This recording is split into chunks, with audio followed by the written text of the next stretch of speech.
Essa passagem aqui fala da oração de Jesus no Getsêmani, algumas horas antes dele ser pego.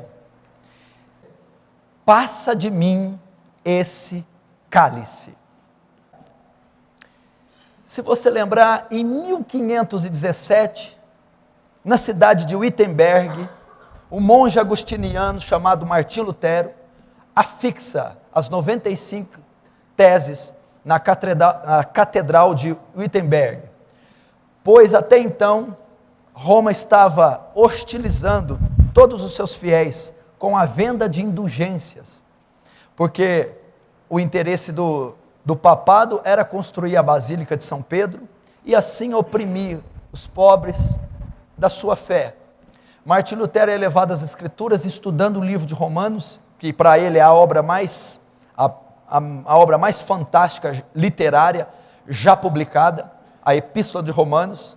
Ele vai ver então a justificação pela fé e não pelas obras. Revoltado com aquilo, ele lança uma ofensiva contra o sistema papal, contra Roma e contra essa venda de indulgências. Mas tudo isso gera um conflito e ali dá início à Reforma Protestante. E mais ou menos um ano depois é convocada uma assembleia pelo imperador Carlos V, se eu não me engano, na cidade de Worms, para que Lutero se retratasse, dizendo: Lutero, o dedo mínimo do Papa é maior que toda a Alemanha, vocês podem ser pulverizados, mas com a proteção, o salvo-conduto do príncipe Frederico, ele comparece a essa assembleia. E qual que era o propósito? Todas as suas teses, os seus livros escritos, a sua ofensiva contra Roma, contra as bulas papais, as encíclicas, tudo o que ele escreve deveria ser revogado, ele deveria voltar atrás, ele deveria renunciar à sua posição.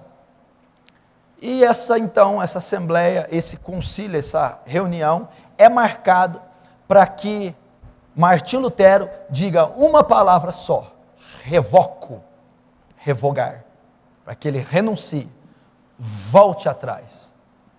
Então ele diz, antes dele subir na carruagem para ir, um senhor diz, ele, meu querido amigo, você vai para uma reunião um pouco diferente hoje, tome muito cuidado, você pode não voltar vivo.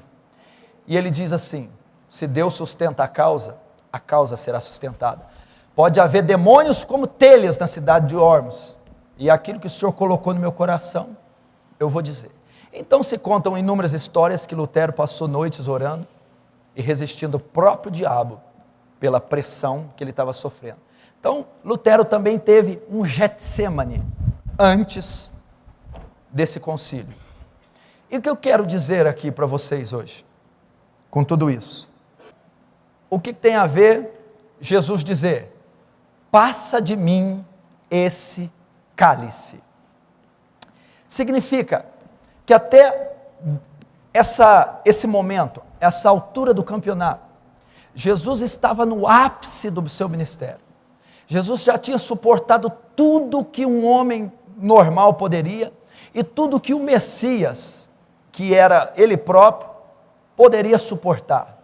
Jesus foi atacado, criticado, rejeitado, Jesus sofreu, Jesus foi tentado, como Hebreus dizem, tudo foi tentado, mas sem pecado. Jesus passou inúmeras situações, e aqui ele está no ápice do seu ministério, do seu chamado, da sua vida terrena.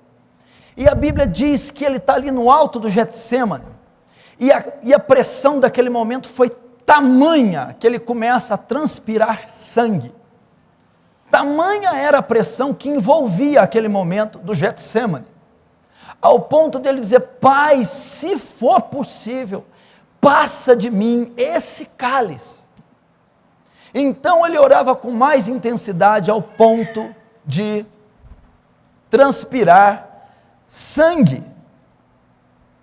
O que eu quero dizer? A nossa vida então começa a marcar pelo Via Crucis. Nós começamos então no início da conversão, tomar a nossa cruz e o seguir. É a via dolorosa. Então todo cristão, na verdade, tem um chamado para a via dolorosa. Essa que é a verdade. Ninguém se converte para ir ao play center e para viver um playground cristão. Na verdade, a conversão se inicia com a nossa cruz. Então vamos caminhar o via crucis. E o que compreende o via crucis? Via dolorosa, o peso da cruz, o fardo da cruz, o caminho pedregoso, a hostilização. Então a nossa vida é marcada por isso. Tem tentação. Muitas vezes o pecado consumado, às vezes é fácil de lidar. Às vezes não é tão difícil de lidar como a tentação. A tentação que faz termos aquela luta do espírito contra a carne, que nos faz viver em tensão, em opressão, em reprimir desejos natos do homem. E isso tudo é doloroso. Então você luta contra a carne, contra o desejo, luta contra a cultura, a nossa cultura, porque o evangelho é uma contracultura do mundo. Luta com os valores que ao nos converter, eles são invertidos. Tudo isso compreende a vida cristã. Concupiscência dos olhos, concupiscência da carne, soberba da vida, deidade do homem, autossuficiência. Travamos então as batalhas épicas da carne contra o espírito, da igreja contra Satanás, da carne contra a tentação, da vontade de Deus contra a vontade inata, adâmica, ainda inserida em nós. Nós convivemos com isso, são as batalhas. Lutamos contra a impiedade do mundo, a injustiça, a corrupção do mundo. Lutamos contra as heresias, lutamos contra tudo. Lutamos pela conversão de almas, lutamos pela conversão da nossa família, lutamos para preservar nossa santidade, lutamos para adquirir conhecimento bíblico, lutamos para conduzir nosso ministério, para sustentar o ministério, a pregação, o apacentamento, o evangelismo, o aconselhamento, a disciplina eclesiástica, o estudo bíblico. Lutamos para manter a ordem, a integridade, a justiça. Lutamos. Quanto tempo? Toda a vida cristã, tenha você 1 ano de convertido, tenha você 50. Então ela compreende essa série de pressões. E nesse interim, nesse processo de todos os anos, quando é que você consegue ter descanso ou sossego? Não, nenhum momento. Qual o dia que você não se sentiu ser humano, limitado, fraco? Isso não ocorreu nenhum dia da sua vida, depois que a verdade te foi revelada. Nenhum dia mais você teve, quanto mais os que ingressam no ministério. Esses então tinham uma luta apenas, a luta pessoal. Agora eles têm que lutar para si e para os seus liderados, para o seu rebanho. Então é tremenda luta, é desgastante, sufocante, é opressor, é descomunal a vida cristã. Então você que está aqui entrando hoje, deve estar passando aflições, deve estar passando adversidades, embates, deve estar sofrendo, deve viver, deve estar com a corda no pescoço, com a água quase submergindo, aflições, tentações, desejos, crises, tristezas, pressões, assim como estava Jesus, assim como Lutero estava dias antes de responder a esse concílio. Agora, eu te digo, há uma maneira imediata de você livrar disso. Há uma maneira instantânea desse sofrimento terminar, da pressão sumir. Há uma maneira de tudo isso acabar agora.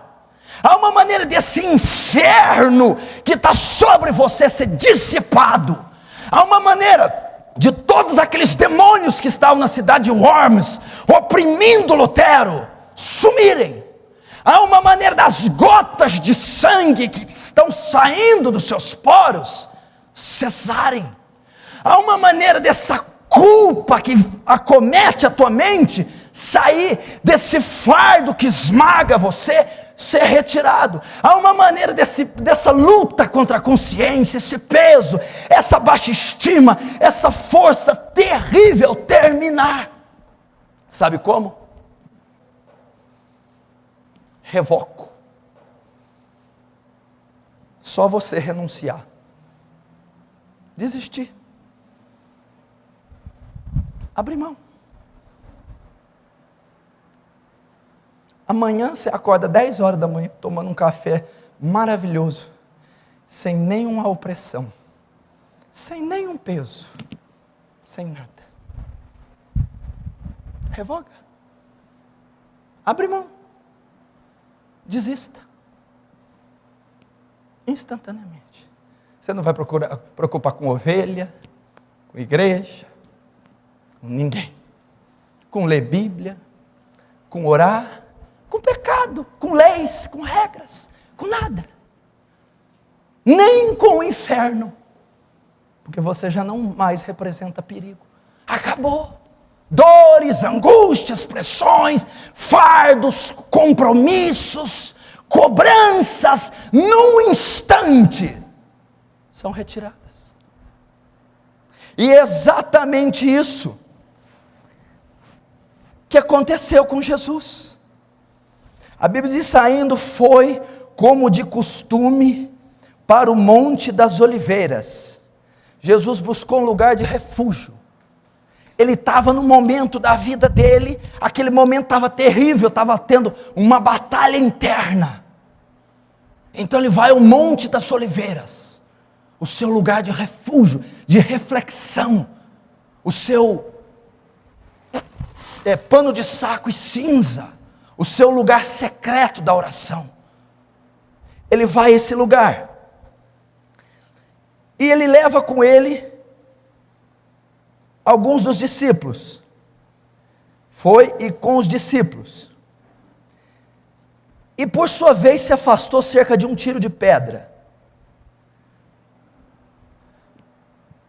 Ele estava num momento crítico e terrível com os discípulos. Mas chegou um momento que ele disse: vocês não podem ir até lá. Fiquem. Eu preciso estar sozinho. Aqui chega a aflição, a exaustão de Jesus, a crise, o fardo, o momento é tão terrível que Jesus diz: eu não posso compartilhar com ninguém. Vocês vão ter que me deixar. Eu terei que estar sozinho agora. E muitas vezes, eu posso interpretar de outra forma. Você está passando por situações que pessoas ao seu lado não vão conseguir compreender. A aflição, a exaustão, a pressão, a agonia será tanta que você não poderá compartilhar com outros. Eles não entenderão. Você está vivendo enigmas, incógnitas, que é irrelevante confessá-las a pessoas normais, que não entendem o que você está vivendo nem passando. E ali, ele já tinha sofrido tudo, mas ali chegou o ápice, o clímax. Então foi algo tão profundo, que aquele momento ele passou sozinho, e às vezes você vai estar sozinho, às vezes um pastor não vai te entender, às vezes não é um conselho que vai mudar, não haverá conselhos humanos, não vai, às vezes o estágio que vai chegar isso aqui, é um estágio tão profundo, que não vai poder ser compartilhado com ninguém, não vai poder ser, não iriam entender. Então, às vezes, a nossa vida cristã chega a um momento, ela chega a uma exaustão, a um momento, que nós vamos nos deparar com a solidão, com a incompreensão. Vamos lidar com há fardos que irmãos dividem com outros irmãos, há fardos. Mas há outros que compete você carregar sozinho. Há outros que compete você se virar sozinho. E há pessoas que estão vivendo isso: eu estou só, por causa da magnitude da crise que eu estou vivendo. Ela não pode ser compartilhada, e se ela for, não me entenderão. É um fardo, é uma crise, é uma pressão, é um vale. Eu estou chegando à exaustão. E isso é vida cristã ou ministerial, seja o que for, mas se dá durante toda a nossa conversão, e uma hora vem a saturação. No versículo 44, estando em agonia, orava mais intensamente, e aconteceu que o seu suor se tornou como gotas de sangue caindo sobre a terra. E ali vai se elevando mais o estágio. Que repare que as gotas não se deram no início do Getsemane, se deram depois de uma prolongação. E há várias especulações quanto a esse versículo, até biológicas, até patológicas, que quando o corpo humano é pressionado e há um distúrbio nervoso, pode haver um rompimento dos tecidos capilares e sair sangue pelos poros. Outros não concordam com isso, mas o independente disso que foi registrado, significa, não era a intensidade só com que Jesus orava, era a agonia com que Jesus orava.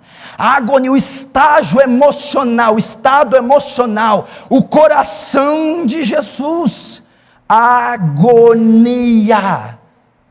Sabe o que é a palavra agonia do original grego? Luta interna.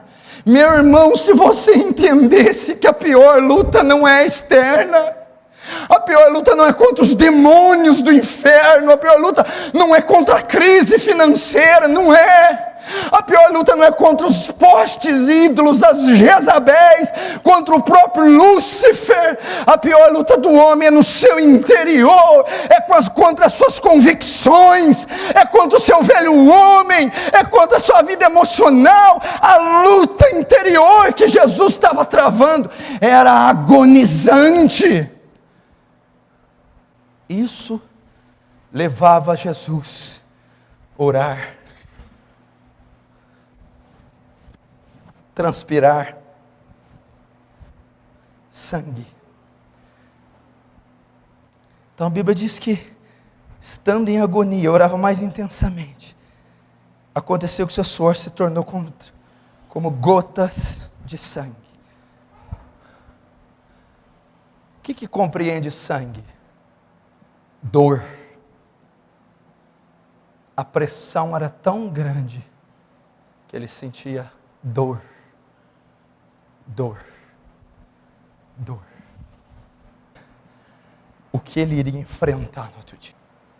A ira de Deus sendo despejada. Mas no 42, há um atalho, há uma saída, há um sino para ser tocado. E Jesus vai fazer menção desse sino, dizendo no 42, Pai, se queres, passa de mim este cálice. Pai, é possível eu revogar? Pai, há uma possibilidade de eu desistir? Há uma forma instantânea dessa exaustão cessar, desse sangue parar de minar, dessa pressão. Imagina, todo o inferno devia estar oprimindo esse homem. Ferirei o pastor e dispersarei o rebanho. Vamos na cabeça, vamos no pastor. Pode passar esse momento sem que eu beba esse cálice? Ele não está aqui, de maneira nenhuma, Jesus aqui está fugindo da cruz, ou deixando de amar, mas ele está dizendo aqui, tem uma outra maneira desse povo ser remido, sem eu ser consumido na sua ira, sem o Senhor despejar sua ira sobre mim e me abandonar. Talvez a angústia de Jesus foi ser a ausência de Deus, ou foi de conceber o pecado da humanidade, ou de ter descarregado a ira de Deus sobre ele, que nós não temos a dimensão disso. Não adianta fundar qualquer tese. Mas ele estava dizendo aqui, só há uma maneira de você viver sem esse fardo: revoco. Desistir. Passa de mim esse cálice. Eu abro mão do meu ministério, abro mão do meu casamento, abro mão do evangelho, abro mão da cruz de Cristo, abro mão de princípios, abro mão da verdade, abro mão da santidade, abro mão da igreja, abro mão da vida cristã. Você não pensa isso? Vamos para a praia amanhã, sexta. Para no restaurante caro, olhar o garçom e o gerente, que se explodam, vão para o inferno, não tem nada com a alma deles. Ver o Senado corrompido não é problema meu. Olhar para uma mulher, cobiçá-la, sou homem. Isso é salutar para o homem. Isso valoriza a minha masculinidade. Para que guardar olhos? Ao menos olhos. Sem culpas. Sem fardos. Vou comprar o que eu quero, sem reservas. Vou dar tudo que a minha carne está pedindo. Eu vou dizer que o número de demônios que te assolam vão cair 70%. Então eu não vou ter a pressão do céu, nem a do inferno. Ele vai me entregar como Romanos 1. Deixa eu fazer o que eu quero, sem qualquer pressão. Não tem outra maneira do seu fardo ser aliviado. Não tem outra maneira da pressão sair, pois ela nunca vai sair. A cruz nunca vai ser leve, a porta nunca vai ser larga, jamais. A palavra de Deus é irrevogável. Jamais, meu irmão, não vai haver exceções, não vai haver variação nem mudança, não vai. Enquanto vivos, o pecado será o maior inimigo do homem. No mundo tereis aflições. Paulo escrevendo a Timóteo, aflições tais quais eu sofri em Icônio, Listra e Antioquia. Quantas perseguições sofri, mas o Senhor de todas me livrou. Versículo 13. Todos aqueles que querem viver piamente em Cristo padecerão perseguições. Então Jesus faz essa menção. Revogo. Mas aí o que acontece? Ele termina dizendo: contudo, não faça a minha vontade, mas faça a sua vontade. E obviamente a vontade de Deus foi feita. Pastor, por que eu não posso revogar? Por que eu não posso ter esse alívio? Por que eu não posso desistir, comprar uma moto 1.100 e sumir? Por que eu não posso revogar? Presta atenção, irmão. Esse sofrimento todo, Jesus estava sentindo as primeiras contrações. Jesus está começando a sentir as dores de parto. O Senhor estava gerando em Cristo morte e não vida. Porque, segundo a Bíblia, para se ter vida, primeiro tem que ter morte. Então, o sofrimento, a exaustão, apenas estão trabalhando para matar você, para matar o seu velho homem, para construir em você a imagem de Cristo. Eles estão indo, essa exaustão toda é para derrubar aquilo que ainda está de pé, e você sabe que apesar de estar passando tudo que está passando, ainda tem um velho homem lá que não abre mão de certas coisas, ainda há um orgulho, ainda há uma cobiça, ainda há uma vaidade, ainda há uma luxúria, com o seu estandarte erguido, e ele está com essas crises, com essa exaustão operando morte.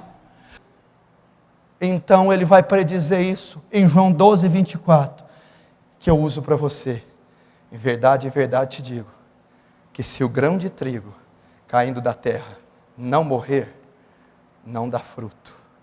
Mas se caindo e morrer, dá muito fruto. o grão teria que ser recolhido no Getsemane. Então, quando ele cai na terra, é esmagado no Calvário, vida e abundância jorra daquela cruz. Então ele está dizendo: eu preciso operar morte em você, e não vida. Eu preciso operar morte, morte do velho homem, morte da sua carne, morte dos seus princípios, morte da sua convicção, porque senão você não pode dar fruto. Por isso que Deus está dizendo: não revogue. Você tem uma válvula de escape, você tem uma saída, é seu. Ele te deu o poder de volição, livre escolha, é seu.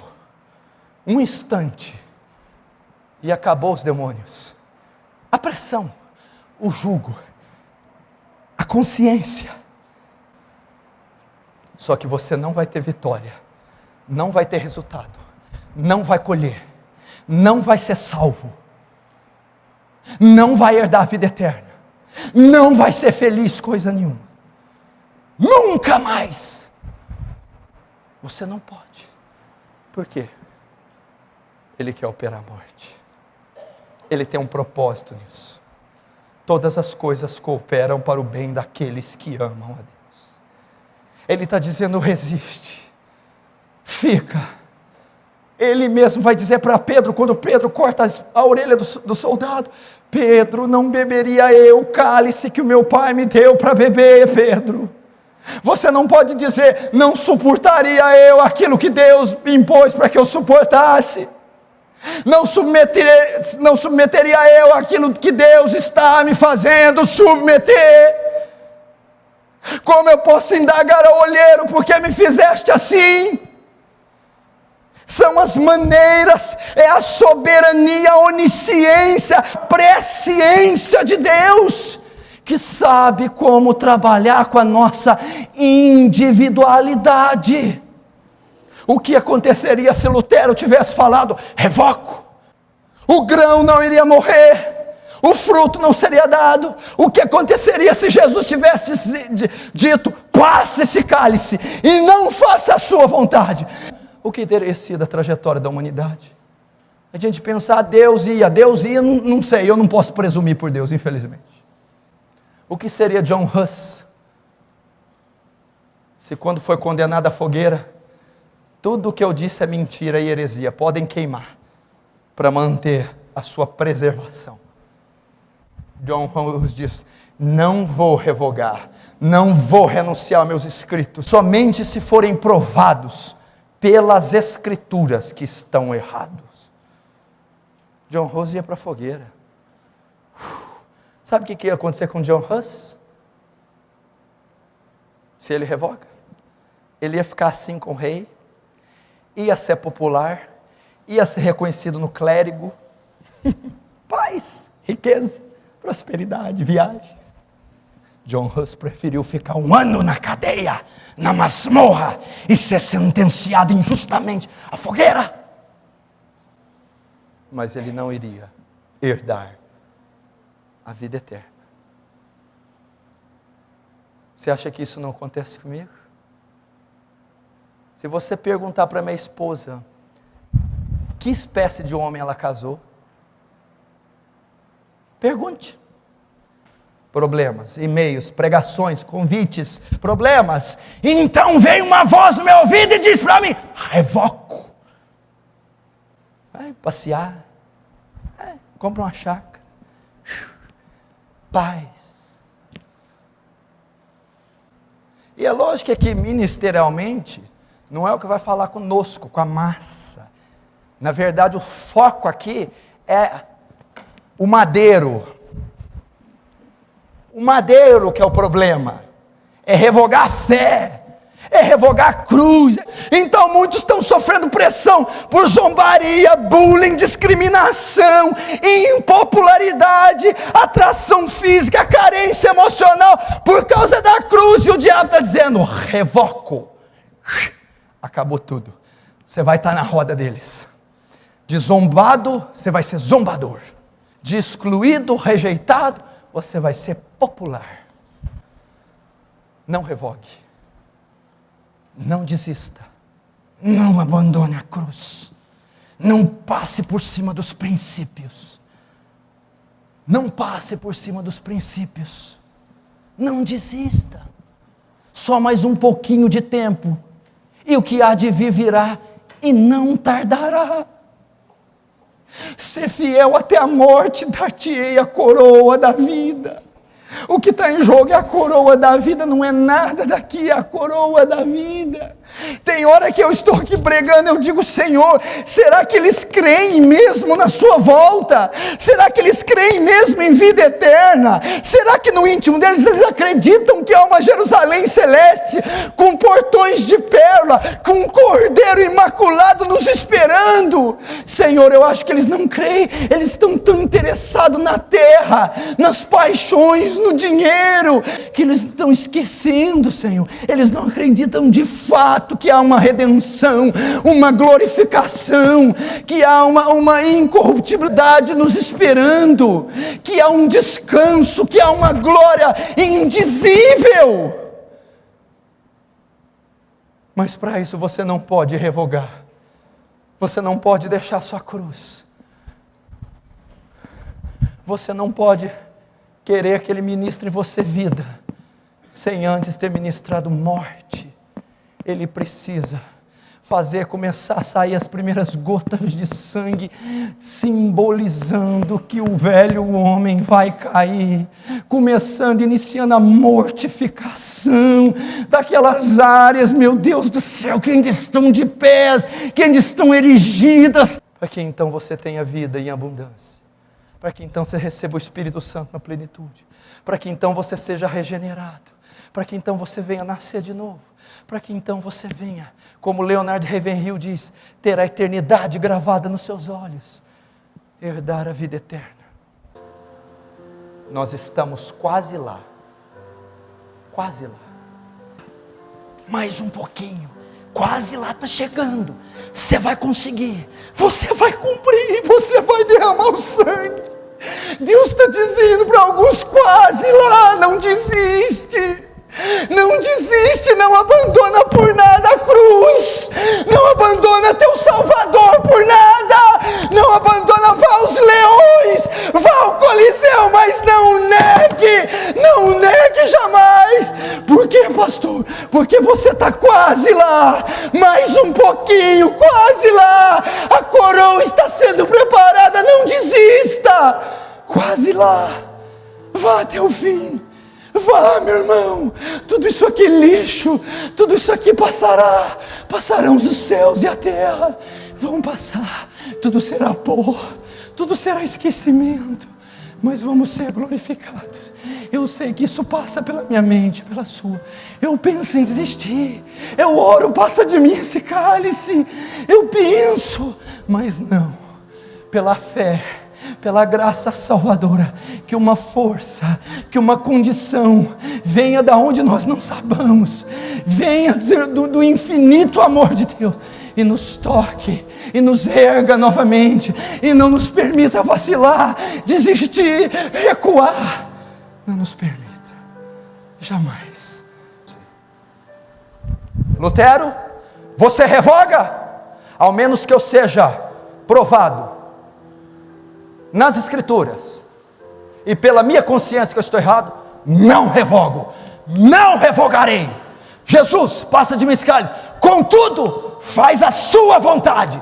John Rose, também não revogo, e hoje estamos aí, estamos de pé, e assim como eles, não revogaremos, não deixaremos a nossa cruz, não abriremos mão de um princípio sequer do Evangelho, não recuaremos, porque a Bíblia diz que o justo viverá da fé, e se ele recuar, minha alma não tem prazer dele mais. Nós não somos daqueles que recuam, nós não somos. Fecha os seus olhos. Deus, libera da sua graça aqui, Senhor, libera da sua graça.